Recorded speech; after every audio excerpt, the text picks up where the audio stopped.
তোমরা তো জানোই 2-3 দিন ধরে এত বৃষ্টি হচ্ছে, যেখানে জল ওঠে না সেখানেও জল উঠে গিয়েছে। কেএফসি খেতে যাব ভেবেছিলাম প্রায় 1 মাস আগে, কোনোভাবেই হচ্ছিল না সেটা। অবশেষে জল ঠেঙিয়ে চলে গেলাম কেএফসি খেতে। আর এটা যদিও প্রায় 1 সপ্তাহ আগের ভিডিও। এই সময় তোমাদের সাথে ভিডিও শেয়ার করতে ইচ্ছে করলেও এডিট করতে মন চায় না, এই একটা সমস্যা বেঁধেছে নতুন।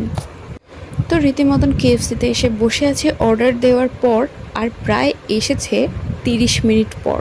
এটা ছিল 599-এর একটা প্যাকেজ। আর এখানে অনেক কিছু ছিল, চিকেন উইংস থেকে শুরু করে চিকেনের হোল আইটেম অনেক কিছুই ছিল। তার সাথে সাথে ছিল 2টো পেপসি, আর তার সাথে ছিল 2 রকমের ডিপ, আর তার সাথে ছিল 2 রকমের ফ্রেঞ্চ ফ্রাই। তো আমরা যেহেতু 4 জন গিয়েছিলাম, বেশ ভালোভাবেই হয়ে গেছে। একটা স্পাইসি টাইপের ডিপ দিয়েছিল, পুরো কেচাপ, তার মধ্যে বেশ পরিমাণে চিলি ফ্লেক্স ইউজ করা, আর সামান্য পরিমাণে হয়তো ব্ল্যাক পেপারও দেওয়া রয়েছে।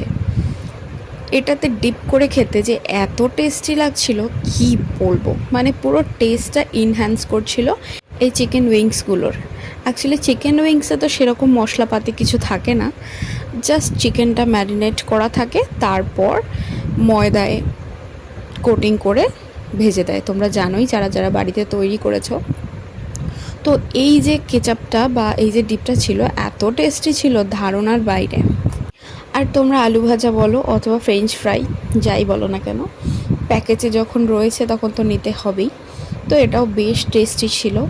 যতই আলু ভাজা বলি না কেন, ওরা যে এতটা ডিপ অয়েলে তৈরি করে আর কি, এতটা ডিপ ফ্রাই করে, যেটা আমাদের বাড়িতে করা সম্ভব নয়, অতটা তেল নষ্ট করা সম্ভব নয়। তো কিনে খাওয়াটাই বেটার, আর খেতেও বেশ ভালো।